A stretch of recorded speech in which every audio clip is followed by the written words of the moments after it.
Un humilde campesino paraguayo sentado conmigo en el ómnibus. Me dice él a mí, Charicobe te dice, escuela, de ahí de provecho, dice, ojoreí, lapidaria la frase. Y yo decía, un filósofo de la ocasión tardaría 200 páginas de escribir. El paraguayito, este señor me dijo, ¿y qué es la escuela, ve? A la escuela de Quechupé, dentro del departamento de Caguazú. Llegamos una vez porque encontramos un examen y me llamó mucho la atención la criatura en una pregunta así bien específica decía ¿cuáles son los animales de la casa? Y el niño pone en castellano perro, gato, vaca, caballo y al final puso curé. Bueno, y la profesora le marcó con la, como dice la curuzú, pitá. Ahí. Entonces nosotros fuimos al lugar, llegó la profesora, aquella que le había negado el punto, le explicamos amablemente todo. Ella aceptó escuchar la almita y nosotros le íbamos a decir que la respuesta era correcta. Ella nos dijo a nosotros, no, pero yo esperé que él me escriba todo en castellano. Pero acá en tu dirección en ninguna parte decía que tenía que escribir todo en castellano.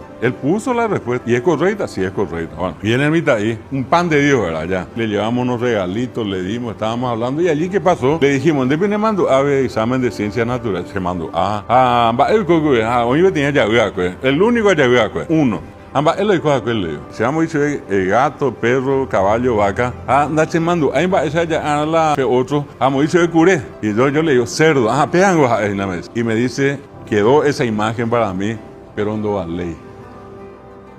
No va ley. Y le digo yo, Najani, le digo, a ver, hoy no voy a dejar. Y tan debe tener.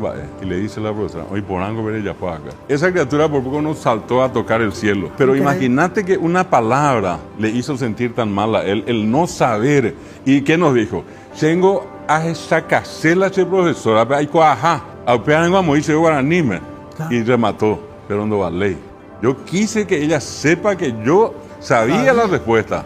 Pero como no supe la respuesta con el nombre castellano, le puse en guaraní, pero no me sirvió de nada. Pero bueno, se solucionó la cuestión. Casos como esos, Salim, existen muchos. Allí en Mato Grosso me dice uno de los profesores más destacados, le hago una pregunta. Si le puede entender al paraguay sin el guaraní, mi respuesta fue imposible. Imposible. Todo lo que es el Paraguay está cubierto, traspasado por el guaraní.